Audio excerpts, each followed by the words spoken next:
నా కోరిక ఏంటంటే మీరు ఒక్కొక్కళ్ళు వచ్చి మిమ్మల్ని మీరు పరిచయం చేసుకుని మీరు ఏం చేస్తున్నారు, మీ ఫ్యామిలీ ఏంటి, మీరు ఎక్కడ ఉంటున్నారు, మీ పిల్లలు ఏం చదువుతున్నారు, మీరు ఏ విధంగా సెటిల్ అయ్యారు అనేది చెప్పాలని కోరుకుంటున్నాను. కాబట్టి నేను తక్కువగా మాట్లాడి ముగించేస్తాను. మరి సమయం చాలా 1:30 అయిపోయింది. మొట్టమొదటి కోట్ల వెంకట శేషయ్య గారికి ప్రత్యేకమైనటువంటి నమస్కారాలు తెలియజేస్తూ, ఎందుకు నమస్కారాలు తెలియజేస్తున్నానంటే నాకు మా అక్క కుటుంబానికి కూడా మంచి అభివృద్ధినిచ్చింది ఈ పాఠశాల. మీ అందరికీ తెలుసు, మా మేనలుడు సర్కిల్ ఇన్స్పెక్టర్ స్థాయిలో ఉన్నాడు. సో దొరయ్య గారు ఏర్పాటు చేసినటువంటి ఈ పాఠశాలలో మా వాడు చదువుకుని మంచి పొజిషన్లో ఉన్నాడు. నేను కూడా అప్పుడు కోట్ల నాని గారు నాకు ఫోన్ చేశారు. నేను కౌన్సిలింగ్లో ఉన్నప్పుడు ఏలూరులో నాకు ఫోన్ చేశారు, ఇలా తూర్పుతాడని ఒక హై స్కూల్ ఉందండి, మీరు తప్పనిసరిగా అందులో జాయిన్ అవ్వాలి, మా పిల్లలకి టీచర్స్ లేరు అన్నప్పుడు వేరే స్కూల్ ఏమీ లేదు, జాయిన్ అవ్వడానికి కూడా నాకేమీ లేదు, ఇదే ఉంది. రెండోది నాకు ఇది జాబ్ పార్ట్, ఎందుకంటే మా అక్క ఇక్కడే ఉంది కాబట్టి మంచి స్కూలు అని నేను ఇక్కడికి వచ్చాను. వచ్చేటప్పటికి ఇద్దరు మాస్టర్లు ఉన్నారు. రెండో రోజు నేను హెడ్ మాస్టర్ని ఇక్కడ. సెకండ్ డే వాళ్ళు మీటింగ్కి వెళ్ళారు, వాళ్ళిద్దరూని నాకు ఇన్ఛార్జ్ చేసి వెళ్ళారు. జాయిన్ అయిన రెండో రోజు హెడ్ మాస్టర్గా పనిచేశాను అనమాట ఇక్కడ. సో కాబట్టి నేను చెప్పేది ఏంటంటే మొట్టమొదటి నేను చెప్పుకోవాల్సింది ఎంవిఎన్ ధనలక్ష్మి గారు. ఇప్పుడు ఎంవిఎన్ ధనలక్ష్మి గారి దగ్గర పనిచేయటం వల్ల ఈ రోజున నేను ఇప్పటికీ ఒక బెస్ట్ టీచర్గా పనిచేయగలుగుతున్నానని నేను అనుకుంటున్నాను. ఎందుకంటే యాక్చువల్గా టీచర్ అంటే ఏంటి అనేది వాళ్ళని చూసి నేను నేర్చుకున్నాను. మీ అందరికీ తెలుసో తెలీదో, నాకు మరి మీ బ్యాచ్లకి చేసామో లేదో కానీ నేను మణిబాబు గారు నైట్ ఇందులో పడుకునేవాడిని, చదివించేవాడు. సో తర్వాత ఏం జరిగిందంటే యాళ్ళ సీతారత్నం ఒక అమ్మాయి ఉంది, ఆ బ్యాచ్కి మేము నైటు చదివించేవాళ్ళం. మేడం గారు ఎంతో చెప్పారు 9-10 వరకు 9-10 వరకు ఇక్కడ నైట్ చదివించేవాళ్ళం మేము. ఇప్పుడు ఎక్కడెక్కడో రకరకాల స్కీమ్స్ గవర్నమెంట్ పెడుతుంది కానీ చదివించడానికి, అప్పట్లో మేము ఇక్కడ నైట్ చదివించేవాళ్ళం. త్రినాథులు గారు ధనలక్ష్మి గారి మీద ఉన్నటువంటి నమ్మకం వల్ల ఆడపిల్లలను కూడా పంపించి సైకిల్ వేసుకొచ్చి అక్కడక్కడ గోళ్ల పక్కన నుండి పేరెంట్స్ 10 అయ్యాక పిల్లల్ని తీసుకుని వెళ్ళేవారు అనమాట. సో అంత అద్భుతమైనటువంటి కృషి చేసినటువంటి వాళ్ళు. తర్వాత ఏంటంటే మరి రాంబాబు గారి గురించి చెప్పే ముందు విద్యా వాలంటీర్స్ గురించి చెప్పాలి. అందరూ అదే చెప్తున్నారు, నేను కూడా తక్కువగా చెప్తాను. సో ఈ రోజున తూర్పుతాళ్ళ హై స్కూల్ ఈ పొజిషన్లో ఉందంటే దానికి పునాది ఎవరంటే విద్యా వాలంటీర్స్. ఎవరో లేనప్పుడు కనపడిన పునాది ఎలాగైతే లోపల ఉందో అలాగే ఒకప్పుడు స్కూల్ నిలబెట్టినటువంటి పునాదులు ఎవరంటే మన విద్యా వాలంటీర్స్. విద్యా వాలంటీర్స్ రాంబాబు గారు మాట చెప్పారు, మాతో సమానమైన విలువ ఇచ్చేవాళ్ళం అని. మేము రెగ్యులర్ టీచర్స్ అయినా సరే అప్పుడు నాకు ఇంకా మ్యారేజ్ అవ్వలేదు ఇక్కడికి వచ్చేటప్పుడు. సో విద్యా వాలంటీర్లు మాకంటే ఎక్కువ కష్టపడి పనిచేశారని చెప్పడానికి నేను ఏమాత్రం ఇబ్బంది పడలేదు. సో మాకంటే రెగ్యులర్ టీచర్స్ కంటే వేలల్లో జీతాలు తీసుకున్నటువంటి వాళ్ళకంటే అద్భుతంగా మాకంటే ఎక్కువ కష్టపడి పనిచేసి పిల్లల్ని తీర్చిదిద్దారు ఈ విద్యా వాలంటీర్స్. తర్వాత మీ అందరికీ ధనలక్ష్మి గారి గురించి త్రినాథుల గారి గురించి ఎంత చెప్పినా తక్కువే. ఇక్కడ ఒక బెంచీ లేని రోజుల్లో మరి బెంచీలు ఎలా ఏర్పాటు చేశారో మీకు తెలిసి ఉండొచ్చు. దొరయ్య గారు తోటల్లో ఉన్నటువంటి నేరేడు చెట్లన్నీ కొట్టుకొచ్చి ఇక్కడ బెంచీలు చేయించి నిలబెట్టారు ఈ స్కూల్. ఇంకా ఎన్ని రకాలుగా ఇంకా వాళ్ళ పేరే మనం చెప్పవలసి వస్తుంది. ఆ తర్వాత రాంబాబు గారు, నాకు అదృష్టం ఉంది, తూర్పుతాళ్ళు కోరుకోవడం వల్ల నాకు దొరికినటువంటి రెండో వరం ఏంటంటే రాంబాబు గారు రాముడైతే, అంటే వాళ్ళు వెళ్ళిపోయిన తర్వాత రాంబాబు గారు రాముడైతే నేను ఆంజనేయుల్లో ఉండేవాడిని. మాకు 7 అయ్యేది 8 అయ్యేది, రాత్రి చీకటి పడిపోయేది. సో అయినా సరే ఆయన ఏం చెప్తే చేయటమే తప్ప నేను ఎందుకు ఉండాలి, ఎంతసేపు ఉండాలి, నేను తుందూరు వెళ్ళాలి అనేటువంటి ఆలోచన లేదు. ఎందుకంటే ఈ రోజున నేను హెడ్ మాస్టర్గా చక్కగా పనిచేయగలుగుతున్నానంటే మరి ఆయన చేయించినటువంటి పని అనమాట. నా చేత ఎక్కువ పనే చేయించేవారు. సో కానీ అప్పుడు నేను చేయనంటే కనుక నా పరిస్థితి వేరేగా ఉండేది. ఈ రోజున ఒక హెడ్ మాస్టర్గా ఏదైనా సరే నేను ఛాలెంజ్గా తీసుకుని చేయగలుగుతున్నానంటే దానికి కారణం కడల రాంబాబు గారు. ఆ తర్వాత ఇంకో వ్యక్తి ఎవరంటే శ్రీదేవి గారు. సో నేను ఈవినింగ్ క్లాస్ లేని రోజున ఏం చేసేవాడిని అంటే మా అక్కారింటికి వెళ్ళి వచ్చేవాడిని, మళ్ళీ వెనక్కి వచ్చేవాడిని. అప్పటికి చీకట్లో ఇక్కడ ఒక స్టాచ్యూ ఏదో ఉండేది, దాని పక్కన కూర్చుని చీకట్లో చదివించేవారు శ్రీదేవి గారు. సో రాంబాబు గారితో నాతోటి జబ్బలాట పెట్టుకునేవారు. దేనికోసమో తెలుసా? ఎక్స్ట్రా పీరియడ్ కోసం. ఎక్స్ట్రా పీరియడ్ రాంబాబు గారికి నేనంటే కొంచెం మక్కువ ఎక్కువ, అంటే నేనంటే చాలా ఇష్టం. ఎందుకంటే ఇంకా బొంట్లో ఉండేవాడిని, నాకు వేసేవారు షోర్, నాకు ఎందుకు వేయరని దెబ్బలాడేవారు. ఆవిడ ఎందుకు అస్తమానం ఆయనకి వేస్తారు. అలా దెబ్బలాడి క్లాసులు తీసుకుని చీకటి పడే వరకు, మీరు పిల్లలు వెళ్ళిపోతే కనుక ఆవిడ అక్కడ నుంచిన వారు చీకట్లో బ్రహ్మజముడు ఉంది కదండి, దాని పక్కన నుంచి ఆటో కోసం వెయిట్ చేసేవారు. అటువంటి అద్భుతమైనటువంటి టీచర్స్, ఇంకా కృష్ణ వెంకటలక్ష్మి గారు కానీ మిగిలిన టీచర్స్ అందరూ కూడా చాలా కష్టపడి పనిచేశారు. అందుకే టీచర్స్ తక్కువ ఉన్నా కానీ పసల్ది నుంచి చాలా ప్రాంతాల నుంచి ఇక్కడికి వచ్చి పిల్లలు జాయిన్ అవ్వడానికి కారణం ఏంటంటే బెస్ట్ టీచర్స్, విద్యా వాలంటీర్స్ పనిచేయడం వల్ల ఇక్కడికి వచ్చారు. తర్వాత ఏంటంటే అడ్డాల నాగేశ్వరరావు గురించి మేడం గారు చెప్పకపోయినా త్రినాథ్ గారు కవర్ చేశారు. నేను రాసుకున్నాను అది. ఎందుకంటే అడ్డాల నాగేశ్వరరావు అప్పుడప్పుడు వచ్చి హిందీ చెప్పేవారని. నేను వచ్చినప్పుడు కూడా 2000లో కూడా ఆయన రావడం జరిగింది. మరి ఆయన అంటే చాలా భయం, పిల్లలు చక్కగా నేర్చుకునేవారు. ఆయన తక్కువ క్లాసులు తీసుకున్నా కానీ మరి అడ్డాల నాగేశ్వరరావు మర్చిపోకూడదు. తర్వాత మణిబాబు గారు కానీ, మణిబాబు గారు అంటే ఇంకా మ్యాథ్స్ ఇంకా అంతా మణిబాబు గారి మీద నడిచేది. పిఎస్ తర్వాత ఇద్దరు ఉండేవారు పిఎస్కి, నాగశ్రీని గారు వెంకటేశ్వర్లు గారు ఇద్దరు పిఎస్ చెప్పేవారు. మరి చాంకూరు శ్రీని గారు చాంకూరు శ్రీని గారు బయాలజీ చెప్పేవారు. సో పరంజ్యోతి గారు ఇంగ్లీషు సోషల్ చెప్పేవారు నాకు తోడుగా. మీకు విషయం చెప్పినా మీకు తెలియదు, చిన్నపిల్లలు కదా అప్పుడు. మీ ఇక్కడ రూమ్లు ఎన్నో లేవు. ఇక్కడ క్లాస్కి వచ్చి 90 మంది కూర్చునేవారు. 90 మంది కూర్చుంటే కిటికీ పక్కకు వస్తే కంపు వచ్చేసేది, భయంకరమైన వాసన. లోపల ఉన్న వాళ్ళు మీకు తెలియదు. ఈ తూర్పు దాడులు రావడానికి మీరు కారణమయ్యారు. ఇటువంటి గొప్ప గొప్ప టీచర్స్ని మళ్ళీ కలుసుకున్నాం. ఎందుకు గొప్ప గొప్ప టీచర్స్ అంటున్నానంటే, నేను యాజ్ ఏ హెడ్ మాస్టర్గా ఉన్నప్పుడు టీచర్స్ చూసినప్పుడు ఇటువంటి కమిట్మెంట్ అనేది ఎక్కడ కనబట్టలేదు. ఇటువంటి కమిట్మెంట్ టీచర్స్లో ఎక్కడ ఇంత మంచి టీచర్స్ నాకు కనబట్టలేదు. సో తర్వాత రాంబాబు గారి గురించి ఆయన కూడా అసెంబ్లీ అంతా సైలెంట్ అయిపోయేటువంటి ఒక డిసిప్లిన్ మెయింటైన్ చేసేవారు ఆయన. సో అంత మంచి టీచర్స్ ఇక్కడ పనిచేయడం వల్ల ఈ స్కూల్ ఈ విధంగా ఈ రోజు డెవలప్. అంటే గుర్తుందా మీకు? మీ ఫేర్వెల్ ఒక సాంగ్ రాసి ఇచ్చాను మీకు, అది ఒక 2 లైన్లు పాడతాను. కని పెంచని తల్లిదండ్రులారా, మీ గుండెలో మాకు చోటివ్వండి, మమ్ము మరిచిపోమనే మాటివ్వండి, ఈ రోజుతో మేము వెళుతున్నాము, మీ పేరునెప్పటికీ నిలబెడతాము. ఇది పల్లవి అనమాట. తర్వాత చరణాలు ఉన్నాయి, గుర్తులేదు నాకు. సో ఇంకోటి ఏంటంటే మెయిన్ మచ్చెట్టి యేసుబాబు, పేకేటి శ్రీనివాసు ఇద్దరు ఫ్రెండ్స్. గుర్తుందా ఎవరికైనా? ఓ తాళం గుర్తు తట్టుకునేవారు. స్కూల్ వదిలేసిన తర్వాత అందరూ వెళ్ళిపోతారు, కానీ వీళ్ళు మాత్రం కిటికీలు వేసుకోవడం, తలుపులు వేసుకోవడం, తాళాలు వేసుకోవడం. చాలా స్కూల్ కోసం అంటే మేడం గారు అలా వాళ్ళని ప్రిపేర్ చేశారు. స్కూల్ కోసం ఎంత తాపత్రయపడేవారంటే వాళ్ళిద్దరూని మొత్తం ఏం చూసుకోక్కల, మేమేం చూసుకోక్కల, మళ్ళీ పొద్దున్నే వచ్చేస్తారు, అందరికంటే ముందు వచ్చేస్తారు, తాళాలు తీసేస్తారు, చక్కగా ఎక్కడికక్కడ సెటప్ అయిపోతుంది అనమాట. సో ఆ విధంగా మీ బ్యాచ్లో పిల్లలు స్కూల్కి కూడా బోల్డంత సర్వీస్ ఇచ్చారు. ఈ సందర్భంగా మనం ఇంకొక హెడ్ మాస్టర్ గారిని గుర్తు చేసుకోవాలి. ఆయన ఎవరంటే అప్పారు రామారావు గారు. సో అప్పారు రామారావు గారు మీకు తెలియదు ఆ విషయాలు, అద్భుతమైనటువంటి హెడ్ మాస్టర్. నేను అంత గొప్ప హెడ్ మాస్టర్ని ఇప్పటి వరకు చూడలే. ఎందుకంటే హెడ్ మాస్టర్కి ఏం కావాలంటే ఒక అడ్మినిస్ట్రేషన్ అనేది కావాలి. సో రాంబాబు గారు రైట్ హ్యాండ్లో ఉండి పైన విషయాలన్నీ చూసేవారు. అడ్మినిస్ట్రేషన్ ఆఫీస్ వర్క్ అంతా కూడా ఎంత బాగా వచ్చంటే ఆయన దగ్గర కూడా నేను చాలా విషయాలు నేర్చుకున్నాను. చదవకపోతే గట్టి కొట్టేవాడిని, కానీ ఇప్పుడు నేను కొట్టిన ఎవరు అడిగేవాళ్ళు లేరు. ఎందుకంటే అంత దమ్ముగా ఎందుకు చెప్తున్నానంటే అందరూ చుట్టాలే నాకు. కరింజెట్టిపాలెంలో చుట్టాలన్నారు, చాంకూరుపాలెంలో చుట్టాలన్నారు, చాంకూరు మేరకలో చుట్టాలన్నారు, కేపీ పాలెంలో చుట్టాలన్నారు. అది నేను నేర్చుకుని ఇన్నాళ్ళ నుంచి నేను నేర్చుకున్నటువంటి సూత్రం. సో ఇంకోటి ఏంటంటే మాస్టర్ సుంకర. సో ఇంత ఉండేవారు వీళ్ళందరూని. వీళ్ళందరూ చాలామందిని మీ బ్యాచే కాదు, ఇక్కడ చదివిన ప్రతి బ్యాచ్ కూడా అక్కడ ఉంటారు. మన పెద్దమైన వాళ్ళ అంకలో పిల్లలు ఉంటారంటే వాళ్ళు కూడా ఎంత ప్రేమగా ఉండేవారంటే మైలు సత్యనారాయణ కానీ, విజేవిఎల్ కుమార్ కానీ, ఏమండి తర్వాత కుమార్ గారు తమ్ముడు దుర్గారావు కానీ, తిరుమల శెట్టి కృష్ణరాజు మీ బ్యాచే, తిరుమల శెట్టి కృష్ణరాజు కానీ, ఇంకా బోల్డ్ అంతమంది, తాతాజీ కానీ, నానాజీ కానీ, రామకోటేశ్వరరాజు కానీ, ఇటువంటి వాళ్ళు బోల్డ్ మంది పిల్లల్ని మేము గుర్తుపెట్టుకున్నామంటే మంచి బ్యాచ్లు. మీకు రాంబాబు గారు చెప్పినట్టుగా ఇటువంటి బ్యాచ్లు నాకు ఎక్కడ కనపడలా. ఎందుకంటే మీకు ఎగ్జాంపుల్గా చెప్పాలంటే నేను ఇక్కడ నుంచి మచ్చిపూర్ వెళ్ళాను. మచ్చిపూర్లో కూడా నెంబర్ 1 పిల్లలు దొరికారు నాకు. సో అక్కడ అయిపోయింది. అక్కడ 6 సంవత్సరాలు చేసిన కొబ్బరి వచ్చానండి. అక్కడి నుంచి మార్పు కనిపించింది పిల్లల్లో. అంటే ఏదో సోషల్ మీడియా ఏదో అప్పటికి 2015 నాటికి ఎంటర్ అయింది. పిల్లల్లో డిసిప్లిన్ తక్కువైంది, చదవడం తక్కువైంది, ఏదో రావడం పోవడం అనేటటువంటి ఒక రకంగా చెప్పాలంటే ఇక్కడ పనిచేయడం మా అదృష్టం. ఇటువంటి పిల్లలు పనిచేయడం. ఇప్పుడు నేను హెడ్ మాస్టర్గా ఉన్నాను, నాకు ఇటువంటి పిల్లలు లేరు. ఇటువంటి పిల్లలు ఉంటే నేను ఎంతో బాగా తయారు చేయాలని ఆసక్తిగా రకరకాల స్కీమ్స్ నేను సొంతంగా పెడతాను నా స్కూల్లో. సో కానీ ఇటువంటి పిల్లలు ఒక్కళ్ళు కూడా లేరు. ఇంకా సంతోషపడవలసిన విషయం ఏంటంటే కొంతమంది ఆడపిల్లలు మాత్రం ఇప్పుడు చదువుతున్నారు స్కూల్స్లో. మగపిల్లలు ఉన్నారండి, ఎక్కడా కూడా కూడా పుస్తకం తీయట్లేదు మా గవర్నమెంట్ స్కూల్స్లో. కాన్వెంట్ గురించి నేను మాట్లాడట్లేదు.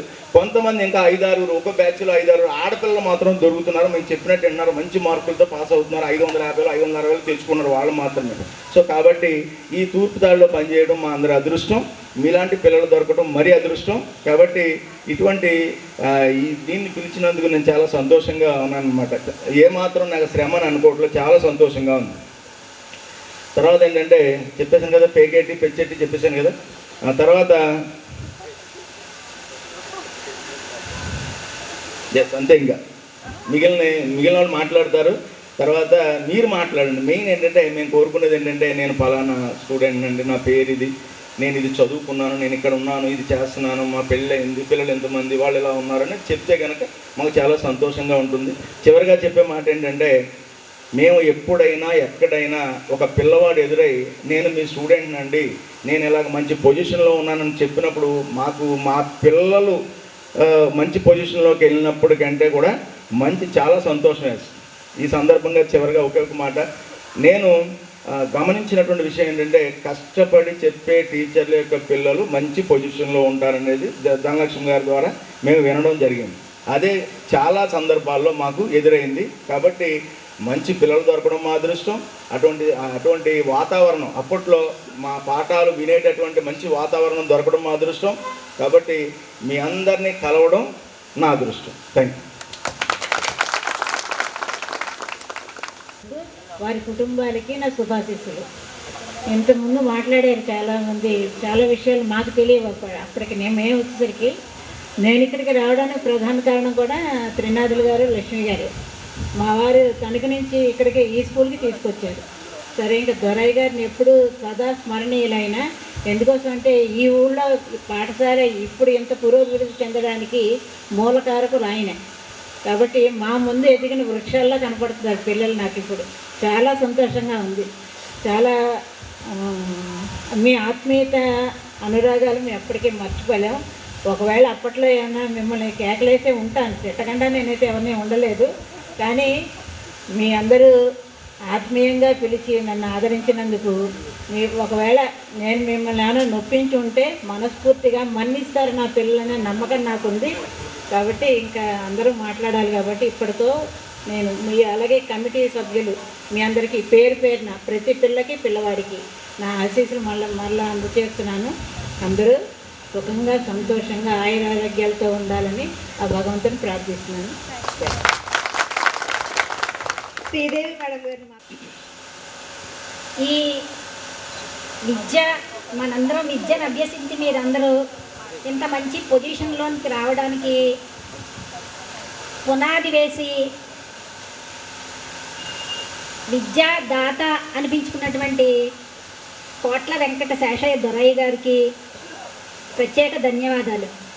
అలాగే పునాది ఆయన వేశారు, ఆ పునాదిని నిలబెట్టినటువంటి విద్యాదాతలు ఎవరున్నారంటే ధనలక్ష్మి మేడం గారు, త్రినాథ్ మాస్టరు మరియు విద్యా వాలంటీర్లు.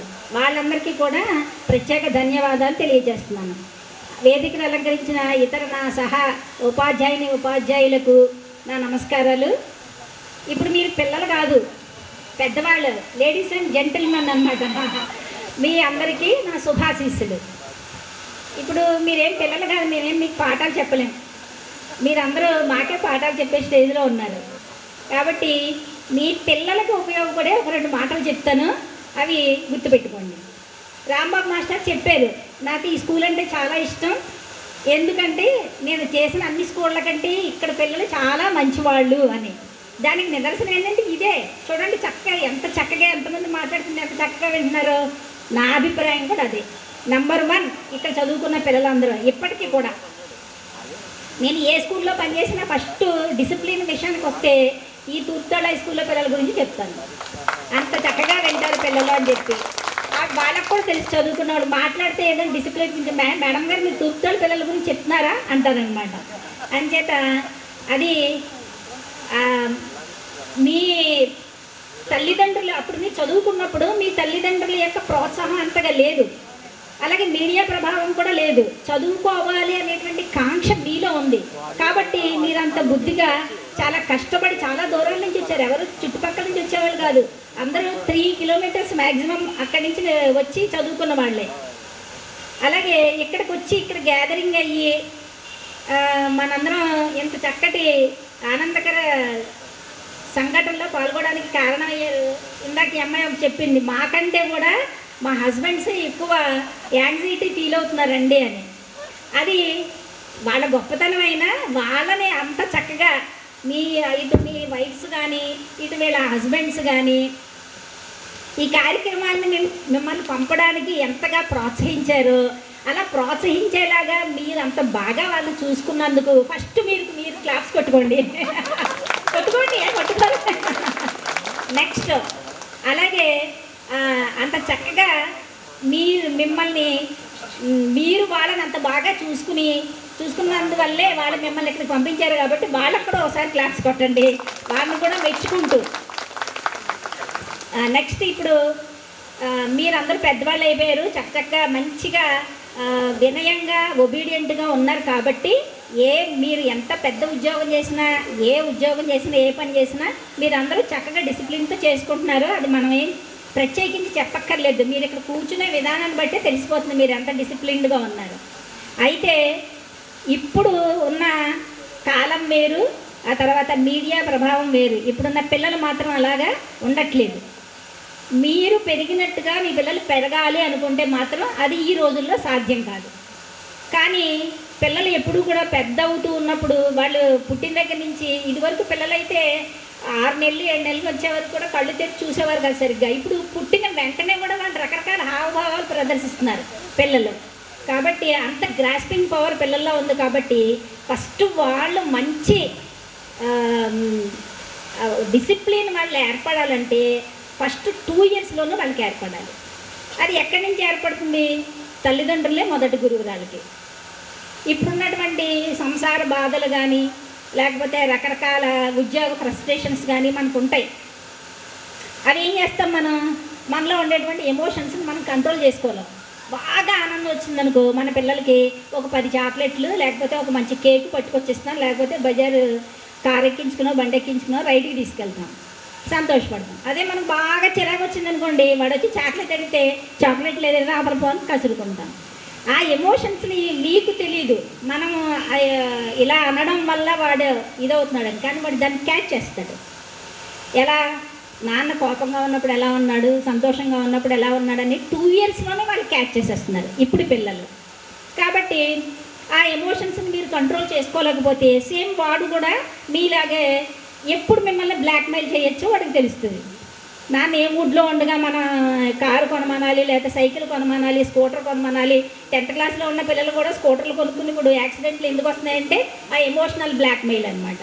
సో మనం చదువుకున్న ఆ రోజుల్లో మన ఎమోషన్స్ని కంట్రోల్ చేసుకోవడం ఎలాగనే దురదృష్టవశాత్తు మనకి తెలియదనే చెప్పచ్చు. ఎందుకంటే మన పేరెంట్స్కి తెలియదు, స్కూల్లో ఆ ఎమోషనల్ బ్యాలెన్స్ చెప్పడానికి సరైనటువంటి టైం కూడా టీచర్స్కి తెలిసినా కూడా అంతగా టైం ఉండేది కాదు మనకి, మన సిలబస్ సబ్జెక్టు ఈ విషయంలో.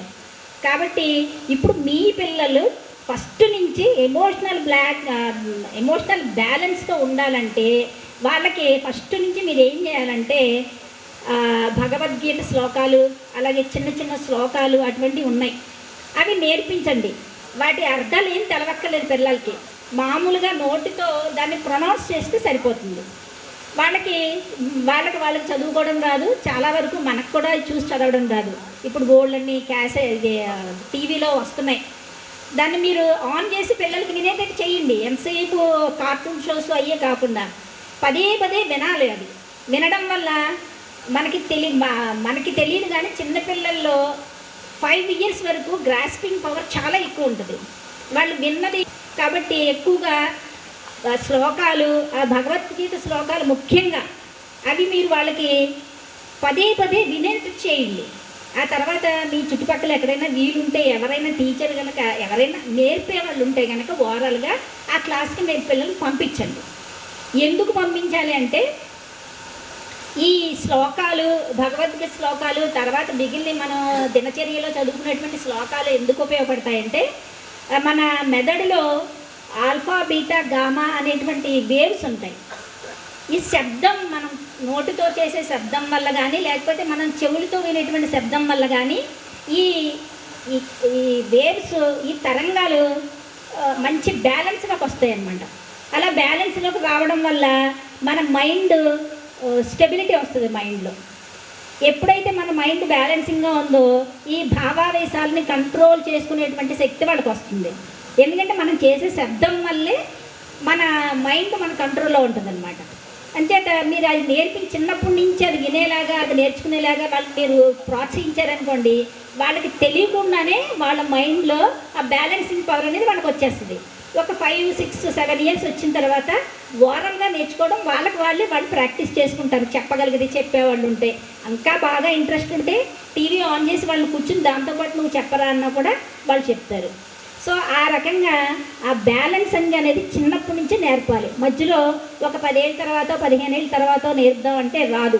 ఇప్పుడున్న పరిస్థితుల్లో అలాంటి బ్యాలెన్సింగ్ పవర్ ఉన్న పిల్లలు మాత్రమే వాళ్ళు చదువులో వచ్చేటువంటి ఒత్తిడి వల్ల కానీ, లేకపోతే ఇతరత్ర సమస్యల వల్ల వచ్చేటువంటి ఒత్తిడిని కానీ వాళ్ళు దాన్ని అణుచుకొని దాన్ని ఎప్పుడు ఏ రకమైనటువంటి సందర్భాల్లో ఎలా ప్రవర్తించాలో తెలుసుకునేటువంటి కెపాసిటీ వాళ్ళకి వస్తుంది.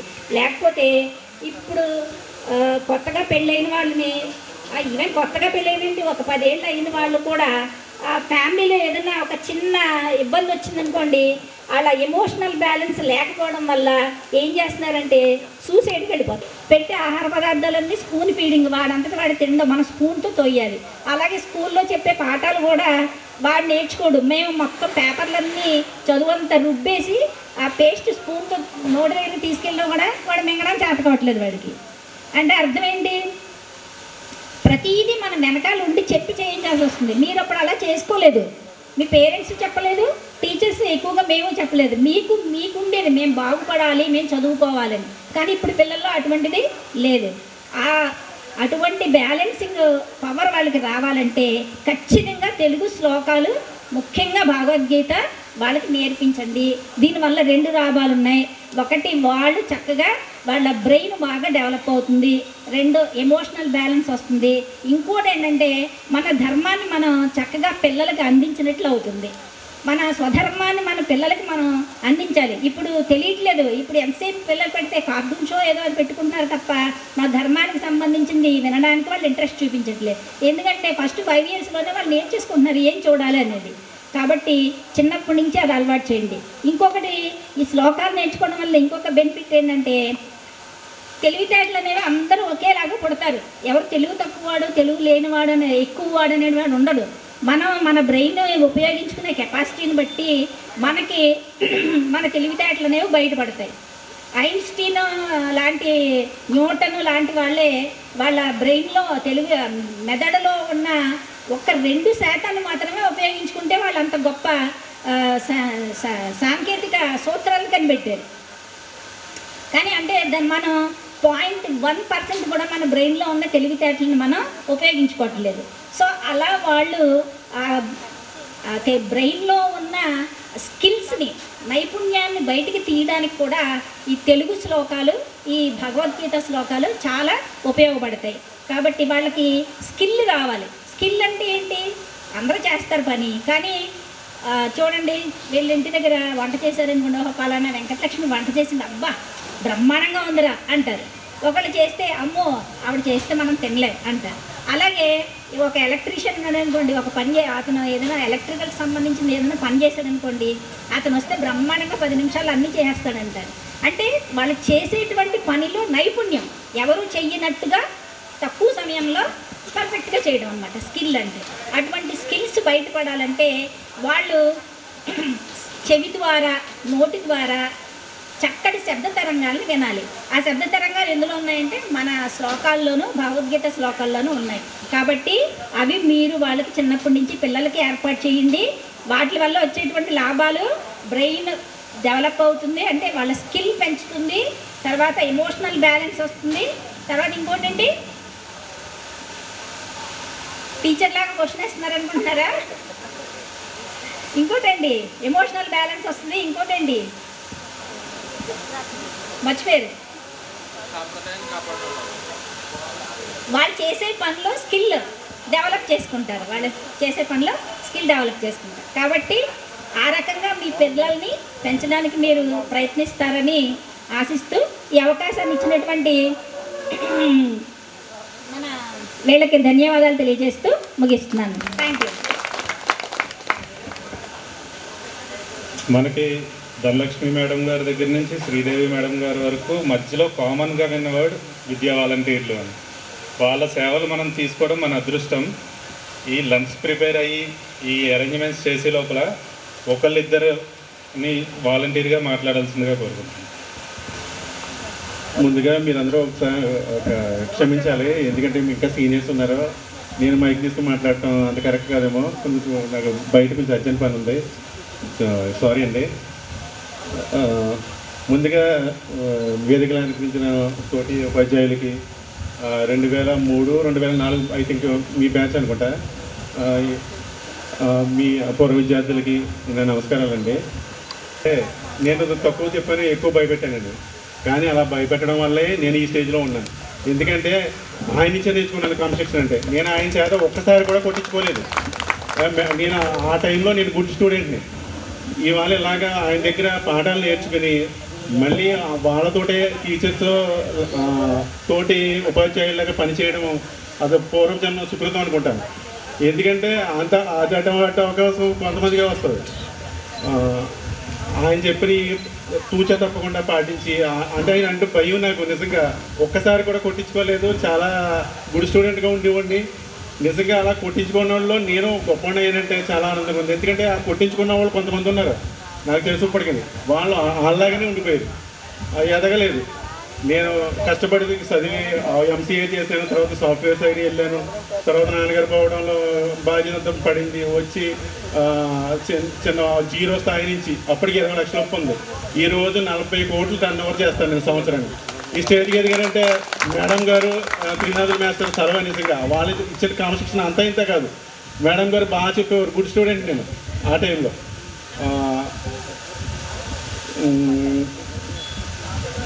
అందుకే నేను మీరు రెండు చెప్పాలనుకుంటున్నాను. కష్టపడి నీతి నిజాయితీగా సంపాదించండి మీరు. దేవుడు ప్లస్ నేచర్ కూడా సపోర్ట్ చేస్తుంది మీరు నీతి నిజాయితీగా ఉంటే. కాబట్టి ఈ అవకాశం ఇచ్చిన పెద్దలందరికీ, తోటోపాధ్యాయులకి అందరికీ, మీ స్టూడెంట్స్, మీ పూర్వ విద్యార్థులకి నమస్కారాలు తెలియజేసుకుంటున్నాను. ఏదైనా తప్పుగా మాట్లాడితే క్షమించండి, ఎందుకంటే ఫస్ట్ టైం నేను మాట్లాడుతున్నాను. స్టేజ్ ఫియర్ కూడా ఉంది. All the best. మీరు జీవితంలో సక్సెస్ కావాలని మనస్ఫూర్తిగా కోరుకుంటూ మీ పిల్లల్ని ఉన్నత విద్య చదివించి గొప్పవాళ్ళు చేయండి. ఎందుకంటే మీకు ఆస్తులు ఇచ్చేవడం వల్ల ఏ ప్రయోజనం ఉండదు. మంచి విద్యాబుద్ధులు, మంచి స్టడీ ఇచ్చి వాళ్ళకి కష్టం అంటే నేర్పించండి. కష్టం లేకుండా చాలామంది ఇప్పుడు తల్లిదండ్రులు మా అబ్బాయి అలా చూసుకోవాలి, రాజులా చూసుకోవాలని అనుకుంటున్నారు. కానీ పెద్ద ఎదిగిన తర్వాత తల్లిదండ్రులను చూసుకోకుండా చాలా ఇబ్బందులు గురి చేస్తారు. మీరు అందుకనే చిన్నప్పటి నుంచి కష్టంతో పెంచండి పిల్లలను. కష్టం విలువ చెప్పండి. మీరు చేసిన కష్టాన్ని వాళ్ళకి వివరించండి. వివరిస్తే వాళ్ళు కూడా కష్టం కలిసి నా తల్లిదండ్రులు పెరిగిన తర్వాత తల్లిదండ్రులు ఎలా చూసుకోవాలో తెలుసుకుంటాడు. ఈ అంతటి అవకాశం ఇచ్చినందుకు వాళ్ళందరికీ నమస్కారాలు తెలుస్తూ వన్స్ అగైన్ ఇదంతా చదివిస్తుంది. వీళ్ళందరికీ ప్రత్యేకమైన బ్లెస్సింగ్స్. నేను మంచిగా మ్యాథ్స్ చెప్పగలనేమో కానీ మంచిగా మాట్లాడలేను, స్టేజ్ ఫియర్ ఎక్కువ కాదండి. ఏదైనా ఉంటే కొంచెం అడ్జస్ట్ చేసుకోండి. మీరు చదువుకున్నప్పటి నుంచి ఏమేమి జరిగినాయో ప్రతిదీ మీ మైండ్లో ఉంటుంది నాకు తెలుసు. అందులో నాకు ఒక భాగం ఉన్నందుకు, నన్ను మీ మనసులో ఉంచుకున్నందుకు చాలా చాలా థ్యాంక్స్. కాకపోతే నేను ఇక్కడ కొంచెం రేపొద్దున ఇంట్లో అకేషన్ ఉంది, ఎప్పుడు వెళ్ళిపోలేను. మీ ప్రేమాల ముందు నేను ఇక్కడి నుంచి తప్పించుకోలేకపోతున్నాను. అంటే ఏం జరుగుతుందో అనే టెన్షన్ తగ్గట్లేదు. అది పరిస్థితి. ఏమీ లేదు, మా పాప మేచ్యూర్ అయింది, రేపొద్దున్న ఇంట్లో పేరెంటాలు పెట్టాలి కదా, ఆ సందర్భం ఉంది. ఏ పని చేయలేదు, ఈ వేళ ఇప్పుడే స్టార్ట్ చేసుకొని నీకు ఉన్నాయి. ఆ టెన్షన్లో ఉండిపోతున్నాను.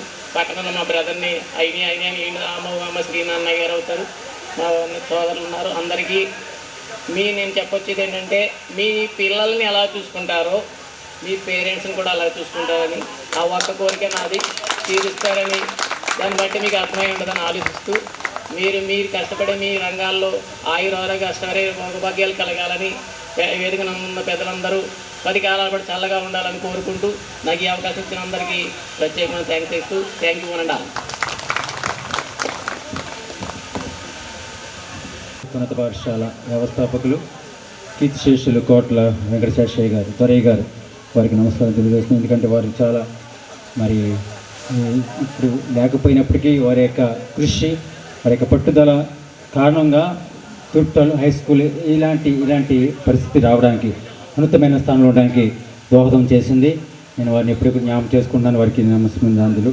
అలాగే మరి ఈ సమయంలో ఈనాటి ప్రత్యేక సమావేశానికి 2003-2004 బ్యాచ్ మరి పూర్వ విద్యార్థుల యొక్క గెట్ టుగెదర్ సమావేశానికి స్టేజ్ని అలంకరించినటువంటి సీనియర్ మోస్ట్ ఉపాధ్యాయులు, మరి ఈ స్కూల్ ఇంత అభివృద్ధిలోకి రావడానికి ముఖ్య కారకులైనటువంటి శ్రీ త్రినాథ్ మాస్టర్ గారికి, అలాగే మరి ధనలక్ష్మి గారికి ప్రత్యేక నమస్కారం తెలియజేస్తున్నానండి. అలాగే మరి రాంబాబు మాస్టర్ గారికి, అలాగే కోటేశ్వర గారికి, అలాగే మణిబాబు గారికి, అలాగే శ్రీనివాస్ గారికి, మరి మన శ్రీనివాస్ గారికి, ఇక్కడ విద్యా వాలంటీర్గా పనిచేసిన ప్రతి ఒక్కరికి కూడా ఉపాధ్యాయులందరికీ నా నమస్కారం తెలియజేస్తాను. మరి మీరు వచ్చిన ఈ గెట్ టుగెదర్ ఏర్పాటు చేసిన మీకు అందరికీ కూడా నా యొక్క ఆశీస్సు తెలియజేస్తాను. నేను చాలా తక్కువ మాట్లాడతాను, ఎందుకంటే చాలా సమయం అయింది.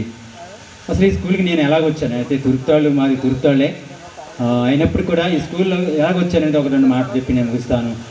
ముఖ్యంగా అప్పుడు దొరయ్య గారు, నేను అప్పుడే బీఈడి పూర్తి చేశాను 96లో. బీఈడి పూర్తి చేశాక నాన్నగారు ఎందుకో కానీ మళ్ళీ నాన్నగారు ఎక్కువగా దొరయ్య గారితో కాంటాక్ట్లో ఉండేవారు, ఎక్కువగా వారి ఇంటికి వెళ్ళి మాట్లాడేవారు. ఇలా మా అబ్బాయి బీఈడి చేశాడు అంటే అదే వెంటనే మన స్కూల్కి రమ్మనండి, స్కూల్లో తక్కువ మంది ఉన్నారు, ఉపాధ్యాయులు లేరు కాబట్టి అని చెప్పినప్పుడు నేను వెంటనే మన స్కూల్లో అప్పుడు రావడానికి కారణమైంది. అప్పుడు త్రినాథ్ మాస్టారు, ధనలక్ష్మి గారు, తర్వాత జయరాములు గారు అనే మా మాస్టారు, మన రాజమౌళి గారి యొక్క తాతయ్య, వారి యొక్క బంధువులు, ఆయన ఉండేవారు. ఆయన హెచ్ఎం గారు ఉండేవారు. అక్కడ ఉండేది స్కూల్, మరి ఇంకా హెచ్ఎం ఇక్కడ హై స్కూల్ అవ్వలేదు, అక్కడ అన్నమాట అండి. ఇక్కడ ఇది ఇంకా కట్టలేదు, కన్స్ట్రక్షన్లో ఉంది. పంచాయతీ ఆఫీస్ ఎదురుగా ఉన్నటువంటి ఆ యొక్క స్కూల్లో అప్పుడు నేను మొట్టమొదటిగా రావడం జరిగింది. వచ్చినప్పుడు అక్కడ స్కూల్లో నిజంగా హెచ్ఎం గారు, జయరామన్ గారు ఆయన చాలా బాధ్యతలు తీసుకునేవారు. తర్వాత మన త్రినాథ్ గారు, మరి ధనలక్ష్మి గారు ఎవరు లేరని చెప్పేసి స్కూల్ అలా వదిలేయడం కాదు, కానీ వారి భుజాల మీద స్కూల్ యొక్క బాధ్యతలన్నీ వేసుకుని ఆ యొక్క మరి విద్యార్థులు కూడా మంచి ఉపాధ్యాయుడిగా ఒక పని చేస్తున్నప్పటికీ కూడా దానికి కారణము తుర్తల్ హై స్కూలే. ఎందుకంటే ఇక్కడ చాలా విషయాలు నేర్చుకోవడం జరిగింది, తర్వాత అక్కడికి వెళ్ళడం జరిగింది. ముఖ్యంగా మరి ఇప్పుడు 2001లో కూడా కోటేశ్వర గారు వచ్చారు సోషల్ ఉపాధ్యాయులుగా. నేను అప్పుడు సోషల్ ఇంగ్లీష్ చెప్పడం ద్వారా నాకు చాలా అనుభవం వచ్చిందన్నమాట అండి. తర్వాత ముఖ్యంగా మరి ఎవరు లేకపోయినా మరి త్రినాథ్ గారు ఎన్నో విషయాలు చెప్పేవారు, ఇలా చేయలేండి అని.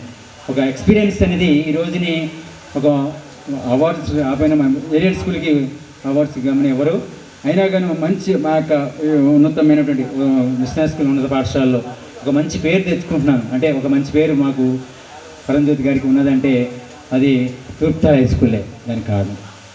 దీన్ని బట్టి నేను ఎంతగానో మన హై స్కూల్ని బట్టి నేను ఎంతో మరి సంతోషిస్తున్నాను. మరి ఇక్కడ అయిన విషయాలు నేర్చుకున్న తర్వాత ఈ బ్యాచ్ వారు 2003లో నేను అప్పుడు వెళ్తున్నాను కదా, చాలా మంచి బ్యాచ్ గురించి చెప్పాలంటే ఒక విధేయత. ఆనాటి విద్యార్థులు చాలా విధేయత. ఇప్పుడు ఈనాటి విద్యార్థులు ఎలాగుంటున్నారు మీకు చెప్పక్కర్లేదు. విధేయత అనేది చాలా ఇంపార్టెంట్ అండి. ఒక విద్యార్థి చదివినప్పుడు విధేయత ఉంటే ఆ విద్యార్థి ఆటోమేటిక్గా ఉన్నతమైన స్థానంలోకి వెళ్తాడు. ఆ విషయం అందరికీ తెలిసిన విషయం.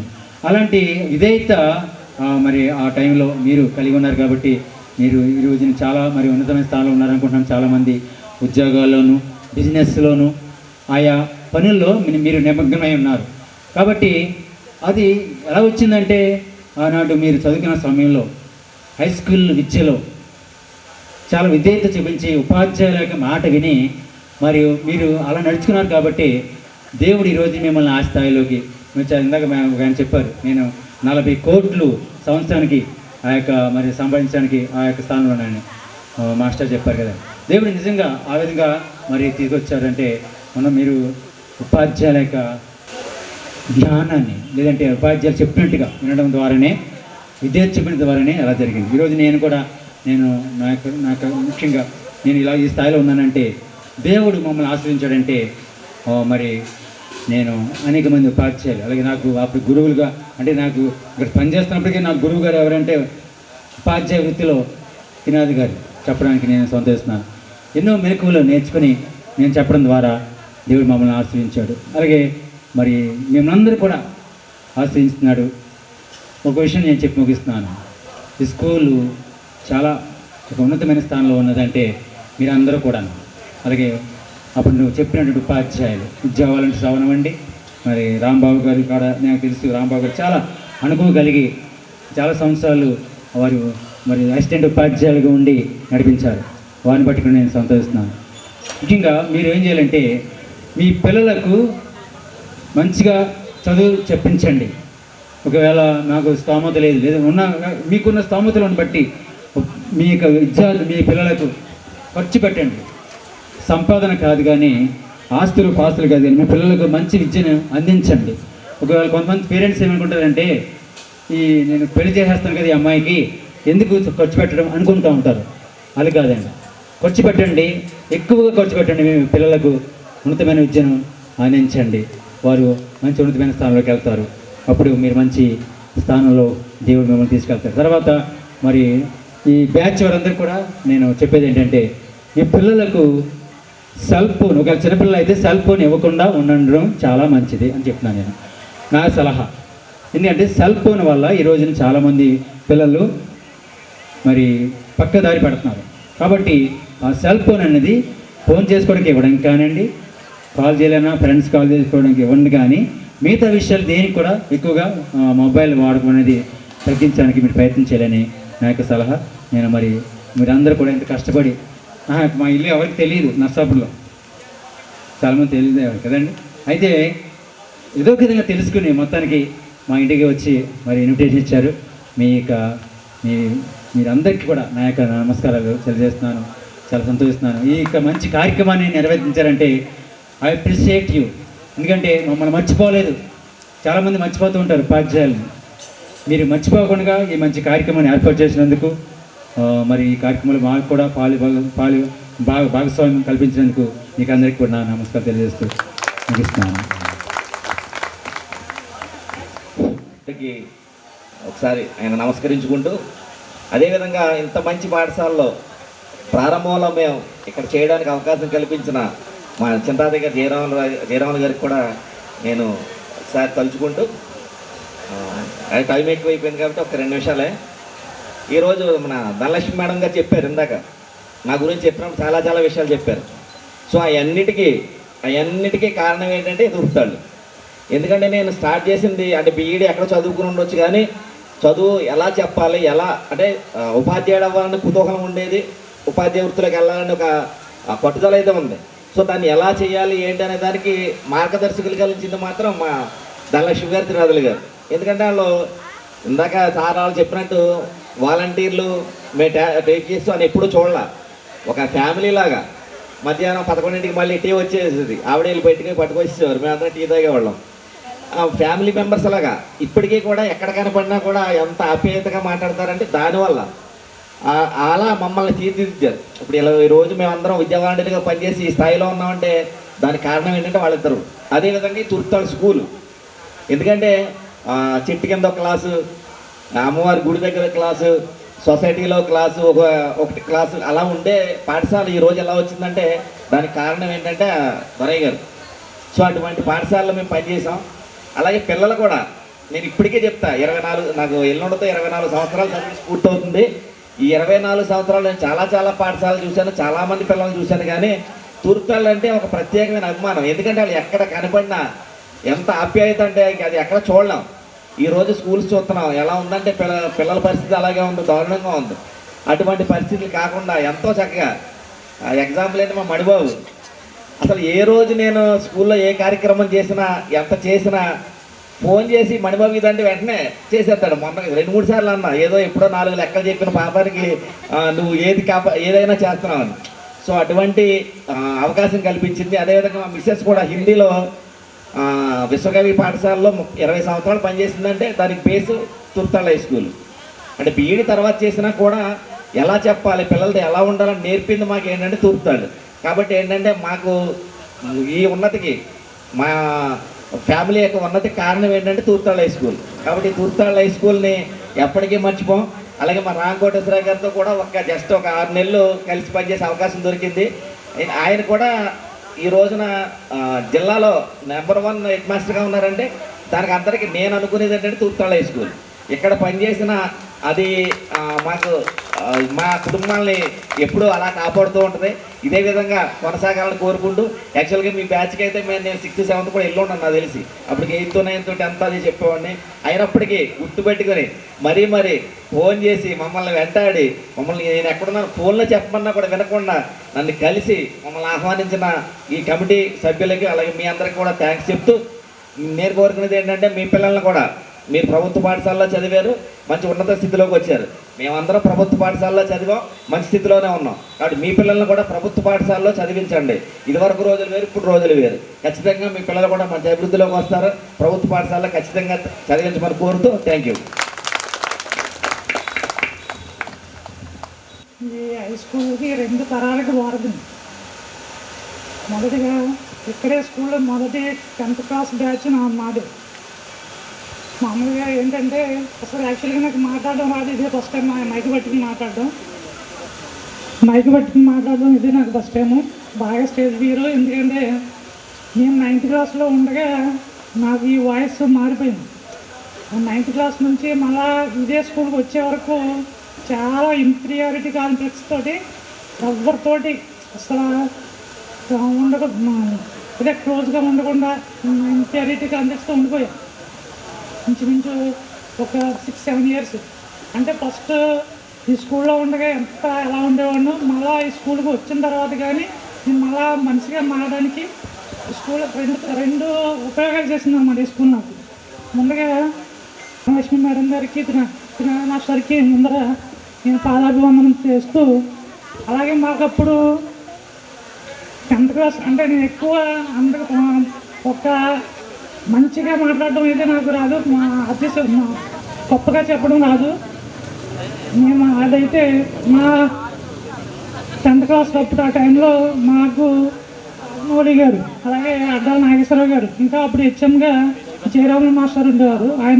ఫస్ట్ ఆయన హెచ్ఎంగా ఉండేవారు. తర్వాత అడ్డాల నాగేశ్వరరావు గారు, తెలుగు మాస్టరు, వీళ్ళందరూ మాకు వాళ్ళ దగ్గర చదువుకోవడం వల్ల మాకు అదృష్టం. ఆ అదృష్టం వల్లే ఇప్పుడు నేను యాక్చువల్గా ఈ స్టేజ్లో ఉన్నాను. యాక్చువల్గా 2008 డిఎస్సిలో నేను స్కూల్ అసిస్టెంట్గా సెలెక్ట్ అవ్వాలి. దురదృష్టవశాత్తు ఆ టైంలో నేను ఎగ్జిట్గా ప్రిపేర్ అవ్వకుండా డైరెక్ట్ ఈ స్కూల్లో పనిచేసిన అనుభవంతో ఆ కాన్ఫిడెన్స్తో డైరెక్ట్ స్కూల్ అసిస్టెంట్ ప్రిపేర్ అయ్యాను. ఏంటంటే నాకు చిన్నప్పుడు చదువుతున్నప్పటి నుంచి నాకు రోల్ మోడల్గా ధనలక్ష్మి గారు, మేడం ప్రియాంక మాస్టర్ రోల్ మోడల్గా. నేను అప్పటి నుంచి కూడా టీచర్స్ కావాలి, ఆ టీచర్ అయిన తర్వాత టీచర్ని మ్యారేజ్ చేసుకోవాలి అని అనుకునే తర్వాత మళ్ళీ స్కూల్కి వచ్చిన తర్వాత బీఈడీ చేయడం జరిగింది. ఆ తర్వాత తప్పని పరిస్థితుల్లో బీఈడీ అవ్వకుండానే జాయిన్ అయినప్పుడే మ్యారేజ్ చేసుకోవాల్సి వచ్చింది. అప్పుడు కనీసం బీఈడీ కూడా చేయకుండానే మామూలుగా డిగ్రీ చదివిన అమ్మాయిని మ్యారేజ్ చేసుకున్నాను. కానీ తర్వాత నేను బీఈడీ చేశాను, మా మిస్సెస్ని కూడా బీఈడీ చేశాను. నేను ఆ 2008లో ఆ డిఎస్సి మిస్ అయినప్పటికీ మళ్ళీ 2012లో యాక్చువల్గా అయితే స్కూల్ అసిస్టెంట్ మళ్ళీ ప్రిపేర్ అవుతూ వచ్చేది. కానీ అప్పటి పరిస్థితుల వల్ల నేను ఏదైనా సరే జాబ్లో ఉండాలన్న లక్ష్యంతో, గవర్నమెంట్ జాబ్లో ఉండాలన్న ఉద్దేశంతో వేరే డిఎస్సి వదిలేసి వేరే దానికి ప్రిపేర్ అయ్యి ఏబిపిఎస్సి ద్వారా హాస్టల్ వెల్ఫేర్ ఆఫీసర్గా సెలెక్ట్ అయ్యాను. మా మిస్సెస్ని కూడా నెమ్మదిగా అప్పుడుతో బీఈడీ చేయించి ఇప్పుడు స్కూల్ అసిస్టెంట్ ఇప్పటి వరకు రకరకాల జాబులు చేస్తూ స్కూల్ అసిస్టెంట్ టీచర్గా సెలెక్ట్ అయ్యి ఉన్నారంటే ఈ స్కూలు ఈ టీచర్స్ యొక్క గైడెన్స్ వీళ్ళ వల్లే. అలాగే అప్పుడు మీకు విద్యా వాలంటీర్గా మేము మాకు కష్టమైన అప్పటికి కూడా కష్టంగా కాకుండా ఇష్టంగా తీసుకుని ఏదో మీకు చెప్పడం వల్ల ఆ కాన్ఫిడెన్స్తో ఈ స్థితిలో ఉన్నాం. అలాగే మేడం గారి పిల్లలాగే మా పిల్లల్ని కూడా అంత గొప్ప స్థితిలో చేయాలనుకున్నా చేయడానికి అయితే ఖచ్చితంగా ఐఐటీలో సెలెక్ట్ అయ్యి మంచి పొజిషన్కి వెళ్తారని అనుకుంటున్నాను. అలాగే భవిష్యత్తులో నాకు ఒక్కడైనా సరే ఐఏఎస్ సెలెక్ట్ చేయాలని ఆశ ఉంది, కానీ నేను వాళ్ళ మీద రుద్దను. కనీసం ఒక్కడైనా చేయాలి అన్న ఆశ అయితే ఉంది. వాళ్ళకి ఇష్టం అయితే కనుక అది చేసే ప్రయత్నం చేస్తాను. ఇంకా మీరు ఏంటంటే మనం అందరూ ఆరోగ్యంగా ఉండాలనుకుంటాం, ఆరోగ్యం మా భయం అని అనుకుంటాం. కానీ అలా ఆరోగ్యంగా ఉండాలంటే మనం మంచి ఫుడ్ తీసుకోవాలి. మనం తీసుకునేదంతా మంచి ఫుడ్ అని అనుకుంటాం. ఎందుకంటే ఇప్పుడు అన్ని విషయాలు మొత్తం అందరూ చెప్పేశారు, కానీ ఏదో చిన్న విషయం చెప్దామని అనుకుంటున్నాం. మన బైక్ మనం మెయింటెనెన్స్ చేయాలంటే మంచిగా ఏం చేస్తాం, దాన్ని ఎంతో ఏయో మనం చేస్తాం, డెకరేషన్ అన్నీ చేస్తాం, ఆయిల్ మంచి ఆయిల్ వాడతాం. ఇప్పుడు ఆయిలే కల్తీ అయిందనుకో బైక్ ఏమవుతుంది, బైక్ త్వరగా చెడిపోతుంది.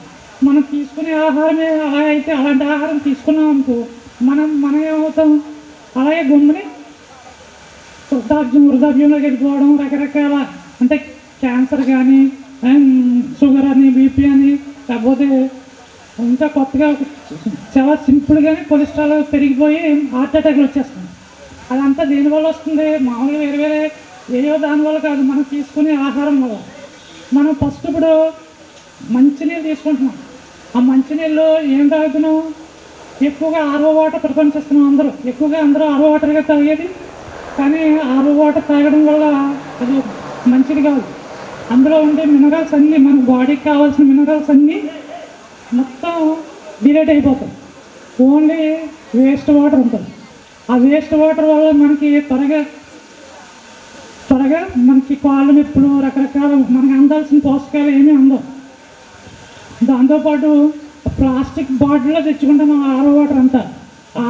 అదంతా ప్లాస్టిక్ బాటిల్లో ఉండే ఆ ప్లాస్టిక్ నెమ్మదిగా అందులో కలిసిపోతుంది.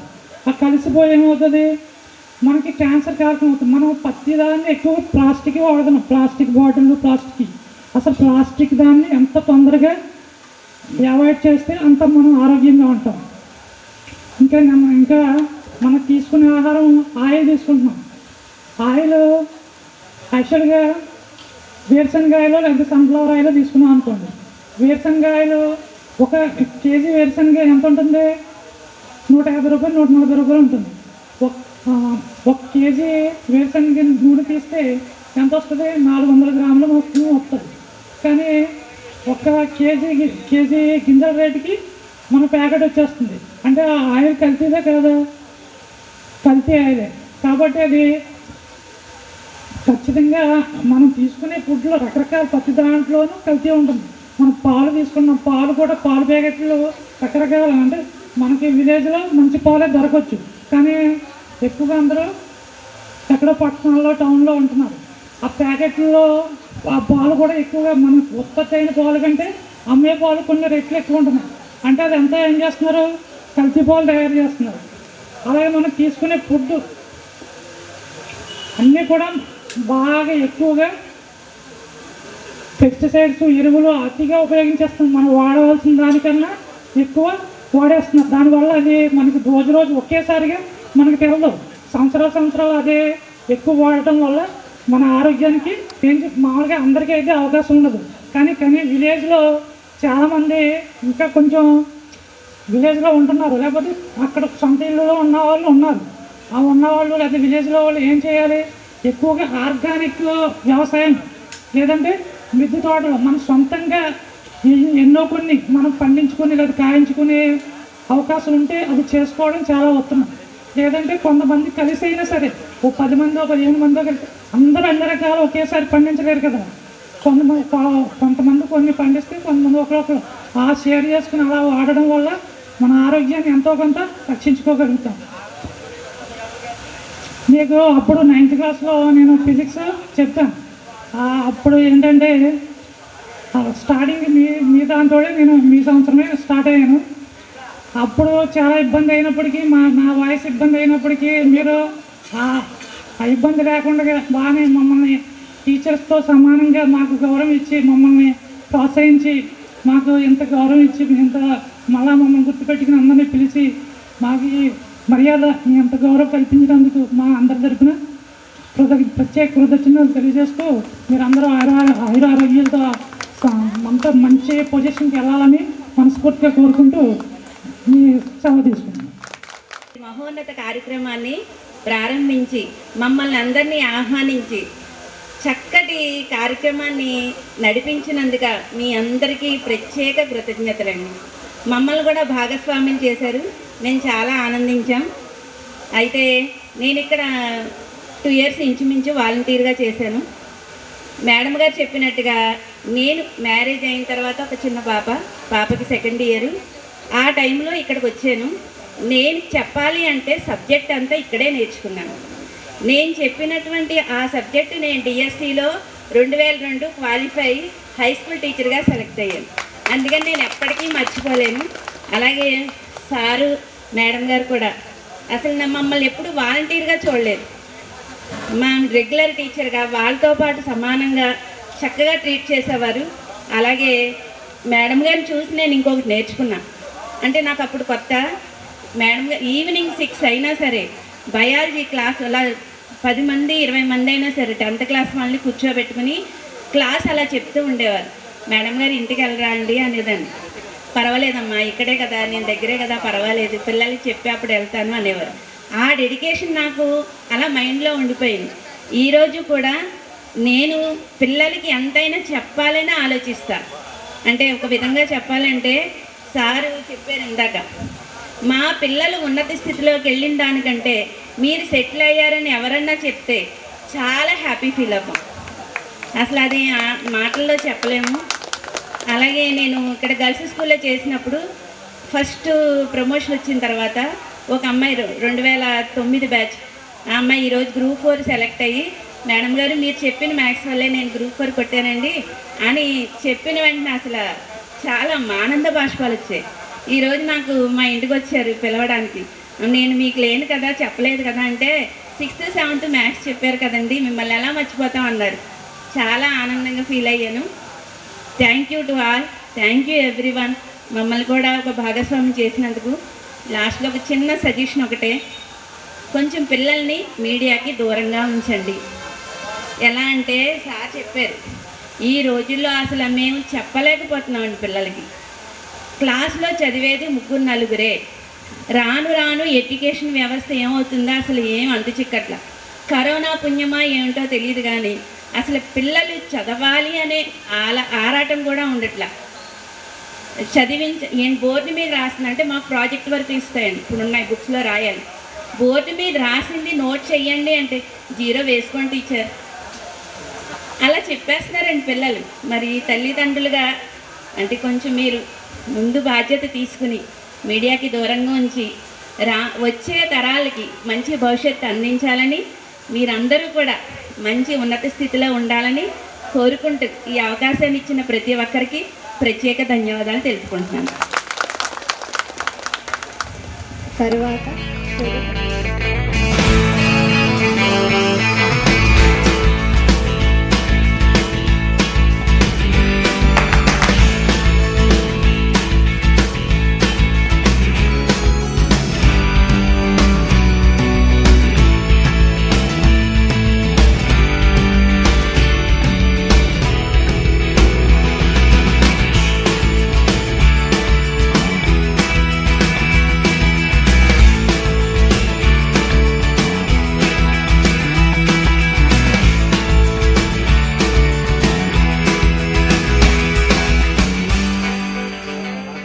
MBA, నేను ఆక్వా టెక్నీషియన్ కింద మేనేజర్గా చేస్తున్నాను.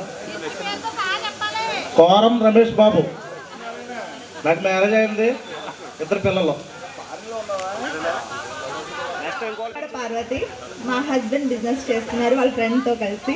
నాకు ఒక్కడే అబ్బాయి, ఇంటర్ 2nd year చదువుతున్నాడు. మేము హైదరాబాద్లో సెటిల్ అయ్యాం. అందరూ సిగ్గుపడకూడదు. నా పేరు కడల శ్యామలాదేవి. మా హస్బెండ్ ముంబైలో ఉంటారు, నేను కూడా ముంబైలోనే. తను సివిల్ కాంట్రాక్టర్. మా పాప ఇద్దరు ఇక్కడే ఉన్నారు, కూర్చుని అది కూర్చున్నారు. మేడం మీ డైలాగ్ మేము అత్తమానం చెప్తూ ఉంటాను మేడం.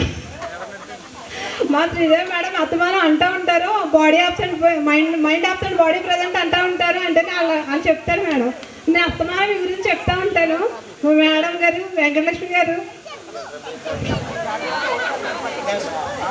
కనకదుర్గ రావాలి. 2 మాటలు ఎంత అవసరం లేదు, రావాలి వరుసగా, త్వరగా రావాలి, స్పీడ్గా అందరూ మాట్లాడాలి అందరూ. హాయ్ ఎవ్రీవన్, నేను విజయలక్ష్మి ఏమన. అంటే నేను ఇక్కడ 9th 10th 2 years మాత్రమే చదివాను. అప్పుడు నాకు తెలిసిన sirs madams, English madam, Telugu madam, soft sir and Manibabu garu maths sir, మాకు పిఎస్ సార్, వీళ్ళందరూ అంటే ఇప్పుడు కూడా నేను అంటే సారీ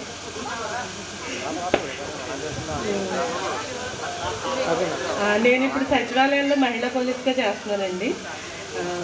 నాకు 2 బాబులు, ట్విన్స్, రిషి, రిత్విక్. వాళ్ళు 9th class చదువుతున్నారు. అండ్ ఇప్పుడు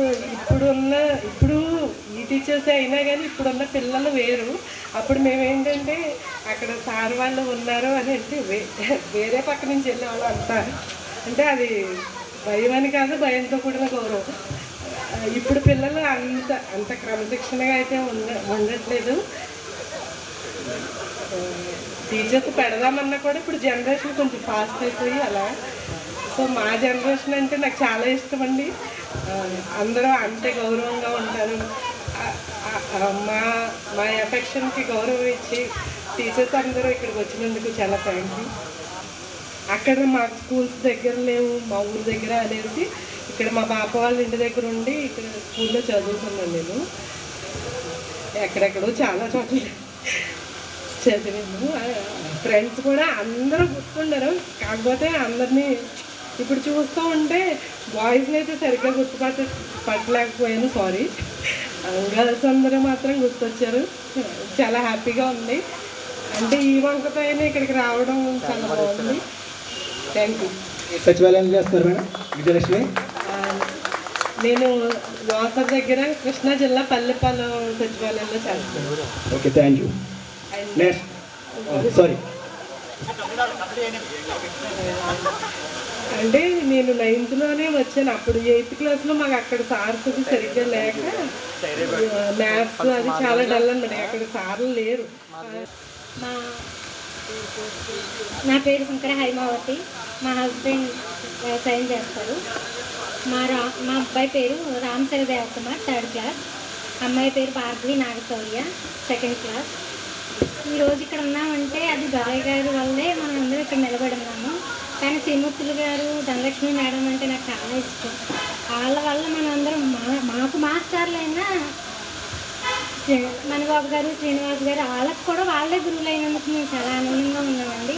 కాకపోతే ఏంటంటే ఇప్పుడున్న మాస్టర్లు అందరిని బట్టి సంతోషపడుతున్నాం. కానీ మన మధ్య లేని మాస్టర్లు చాలామంది ఉన్నారు. Especially Balakrishna sir.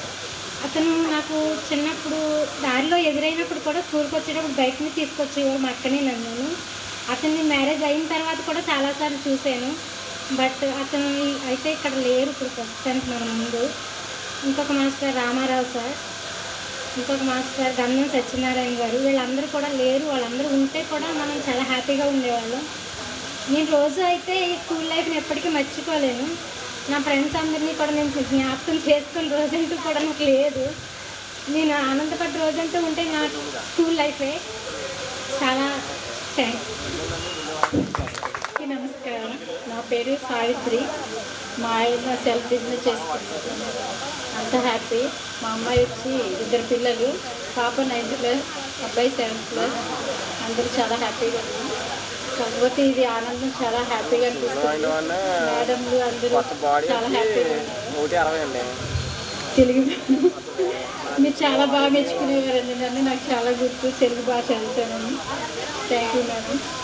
Sridevi madam బాగా తిట్టేవారండి, ఇంగ్లీష్ నేర్చుకో ఉపయోగపడుతుందని. కానీ నేను అప్పుడు శ్రద్ధ చేయలేదు. ఇప్పుడు నా పిల్లలకి ఇంగ్లీష్ మీడియం చెప్పుకోవాలంటే చాలా బాధపడుతున్నాను. మేడంని గుర్తు చేసుకుంటా ఉన్నాను. మరి నువ్వు ఎందుకు నేర్చుకోలేదని రోజు కూర్చొని అడుగుతున్నారు. కానీ నాకు అప్పుడు ఇంట్రెస్ట్ లేక అలా ఉంది. ఇప్పుడు నాకు చాలా ఇబ్బంది అయ్యి ట్యూషన్లు పెట్టించి చాలా ఇబ్బంది పడుతున్నాను. మేడం వాళ్ళు వాళ్ళు ఇప్పుడు తెలుసుకున్నాను. నా పేరు కరించెట్టి కనకదుర్గ. మా ఆయన వ్యవసాయం చేస్తారు. నాకు బాబు బాలగణేష్ 5th class, పాప Yashmitha Sri 3rd class. Thank you. Karuna. మాకు విద్య నేర్పించిన గురువులందరికీ నా నమస్కారములు. అలాగే నాతో స్నేహితులందరికీ నా శుభాభినందనలు. కొంచెం స్టేజ్ చేయండి సార్. నా పేరు కరుణ దొంగ అండి. దొంగ దొంగ అనిపించేవారు అందరూ క్లాస్లో.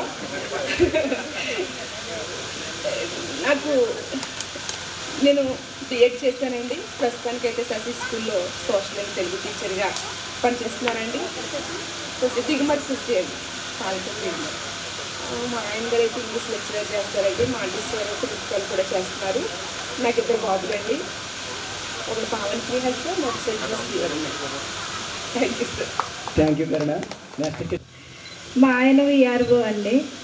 పిల్లల ముగ్గురు, ఇద్దరు పాపలు, ఒక బాబు. హలో ఎవ్రీవన్, నా పేరు దొంగ వెంకటరమణ అండి. నేను మ్యారీడ్, హౌస్ వైఫ్ అండి.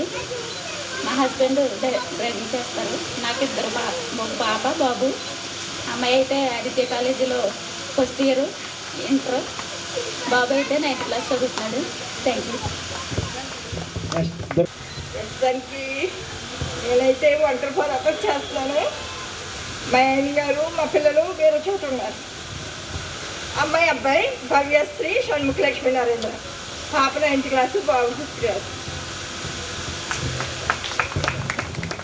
నమస్కారం, నా పేరు కురుల వెంకటలక్ష్మి. నేను హౌస్ వైఫ్. మా వారు జాబ్ చేస్తున్నారు. గుంటూరులో ఉంటాం మేము. నాకు ఇద్దరు అమ్మాయిలు. నేను మామిడి చెట్టు ఏసు, మాది చిన్నసోరలో ఉంటాము. నాకు ఇద్దరు పిల్లలు, పాప హాసిని, బాబు జశ్వంత్. మా హస్బెండ్ గారు కార్పెంటర్ వర్క్ చేస్తారు. మా ఆయన గారు చాలా బాగా చూసుకుంటారు. గురువులందరికీ నమస్కారం అండి. ఇక్కడ తిన్నారు మాస్టరు మనబాబు సార్ అంటే నేను గజగజ వణికిపోయేదానండి. ఫస్ట్లో అయితే నాకు శ్రీను సార్ గారు యూకేజీ, ఎల్కేజీ చెప్తారండి మా ఊర్లో. తర్వాత ఫస్ట్ క్లాస్ నేను బండాపేట హై స్కూల్లో, అదే గొడ్డ స్కూల్లో జాయిన్ అవ్వానండి. తిరునాళ్ళు సార్ అయితే నన్ను అసలు జాయిన్ చేసుకోనన్నారు. ఎందుకంటే సారు బండాపేట హై స్కూల్ వాళ్ళు అసలు గొడ్డ స్కూల్ వాళ్ళు అసలు జాయిన్ చేసుకోవద్దు, అక్కడ సార్లు కొడుకుని నిద్రపోయేవారు, అంతే వాళ్ళు అసలు చదవరంలో ముద్దులు, జాయిన్ చేసుకోవద్దు అని చెప్పారండి. నేనైతే నిజంగా కూడా మాకు వచ్చిన సారు అలాగే నిద్రపోయేవారండి. ఆయన డిస్టెన్స్లో ఆయన సరిగ్గా చెప్పేవారు కాదు. నాకు బ్రెయిన్కి తట్టేది కూడా కాదండి. నాకు చదువు అయితే సరిగ్గా కూడా ఎక్కలేదండి. నాకు ఇంగ్లీష్ అయితే కొంచెం బాగా ఎక్కింది. శ్రీను సార్గా చెప్పారండి. మీ అందరికీ హృదయపూర్వక ధన్యవాదాలు. నాకు ఇద్దరు పాపలండి. బీటెక్ ఫస్ట్ ఇయర్ పెద్ద అమ్మాయి చదువుతుంది.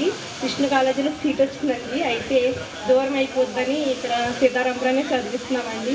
చిన్న అమ్మాయి అయితే ఇంటర్ ఫస్ట్ ఇయర్ నర్సాపురం సూర్యాలో చదివిస్తున్నామండి. ఈ సమయాన్ని ఇచ్చిన అందరికీ మీకు ధన్యవాదాలు. నేను నమ్ముల వరలక్ష్మి అండి. నేను హౌస్ వైఫే.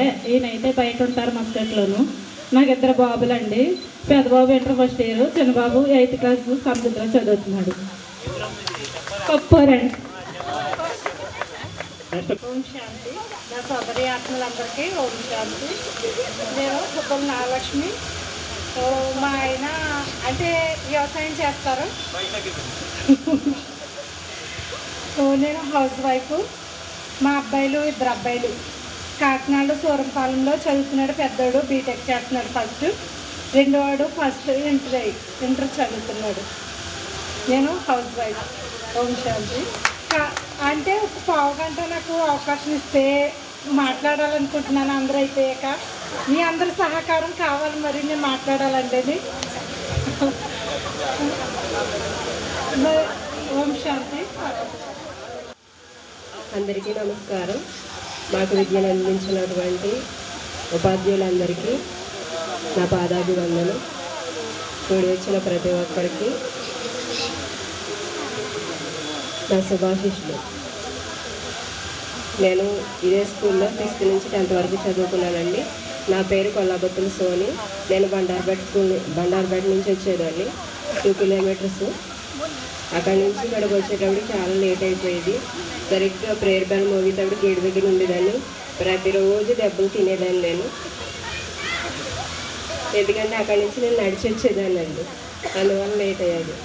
అదేవిధంగా మాకు విద్యను అందించినటువంటి ప్రతి ఒక్క ఉపాధ్యాయులకి పేరు పేరు చొప్పున ప్రతి ఒక్కరికి నా హృదయపూర్వక వందనములు.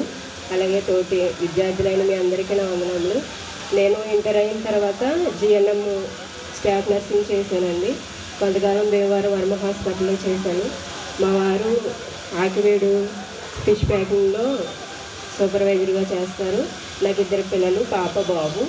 పాప 6th క్లాస్ చదువుతుంది, బాబు 4th క్లాస్ చదువుతున్నారు.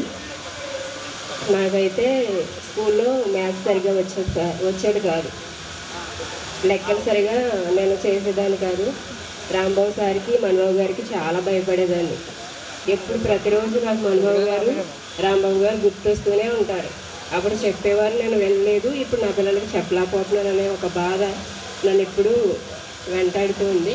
ఆ విధంగా కాకుండా ప్రతి ఒక్కరూ మేము ఈ యొక్క బిడ్డలను మంచిగా చదివించుకోవాలని కోరుకుంటూ ఈ నా చిన్ని మాటలు ముగిస్తున్నాను. అందరికీ నమస్కారము.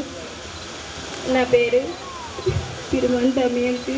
నాకు 2 పిల్లలు, పాప 7th క్లాస్, బాబు 2nd క్లాస్. మా వారు సంత సెంటర్